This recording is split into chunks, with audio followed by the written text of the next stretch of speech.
Hi guys, and thank you for joining me for another video. Today I'm going to be doing the first of my 2 Halloween cage tours, starting off with Wanda's cage, which is the Paw Hut cage, which is the one right behind me.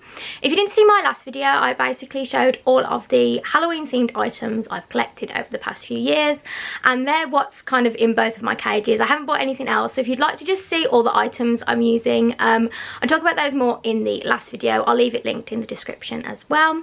But today I'm just going to talk you through basically how I've decided to set up the cage, and I'm pretty happy with how they have turned out. So let's take a closer look at Wanda's cage. So starting off with the front of the cage, this is what Wanda's looks like.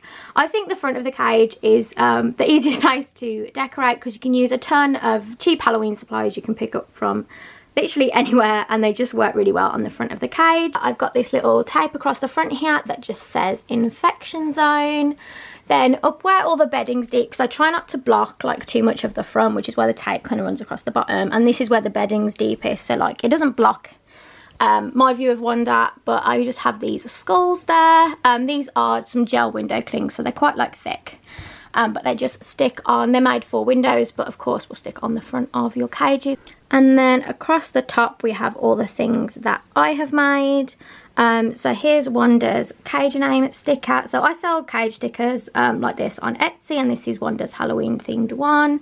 So it's just like got blood drip effect there, and then there's some ghosts and bats.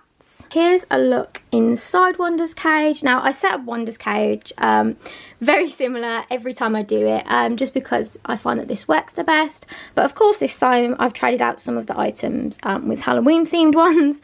So in this corner here we have a mummy, and then we have her Trixie wheel. I've scattered around a few chews as well, and I tried to pick chews that either had like a Halloweeny colour to them, or like these ones here are sweets because you go trick-or-treating on Halloween. So I think the sweet ones are from Pets at Home. And then in front of that we have her sandbath. So this is a cat litter tray from Home Bargains. I've scattered some moss around the outside. I haven't bought moss in a really long time, but I got this from Rat Rations because that's where I order Wanda's food from. And I noticed they had some, so I thought it'd been a while, so I bought some more. This is a ghost tea light holder. We have this tunnel here. Now you can use this one of 2 ways. You can like keep it folded like that. Just because of the space I've got this time though, I have used it as a tunnel. Behind that we have another little hide. Next to that we have Wanda's water bowl. I do have to put these on a little coaster just because she's always knocking them over if I just leave them on the Orbeos, and I find that this makes it work a little better. She still knocks it over sometimes, but there's nothing else I can really do about that. So then behind we have the food bowl. So this has the Rat Rations food in it, and then the pellets in it are Science Selective pellets. And then I also make sure she has a water bottle as well, so that's just right at the back. And then coming back right to the front, we have this tea light holder. You can't really see it from this angle, so if I bring it forward, this is a pumpkin. This is one of the first things that I bought, and I use it pretty much every year. I think it works really well. In the past I've used it for Syrians, which I find works a little better because you can use the top there as like a food bowl or put some treats in it or something, but Wanda wouldn't be able to reach that, so for now it's just empty. So all the bedding in this area was Orbeos, and of course there was some sand there as well. But now we're moving on to where the tea bag bedding is. So this area is a lot deeper and a lot better for burrowing. So at the back here we have this little corner house, and then on top we have a little green ceramic hide. There's some more moss there in the back, and then Wanda's name chews. There's also some forage scattered around here as well.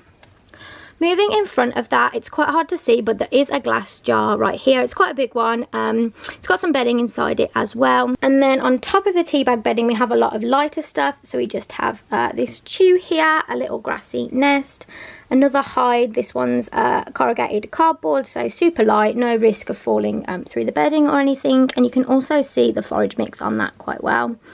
We have some millet as well. A lot of natural items up here. We have another chew, some more corrugated cardboard, this time as a tunnel, and then another one of those small grassy hides in the back.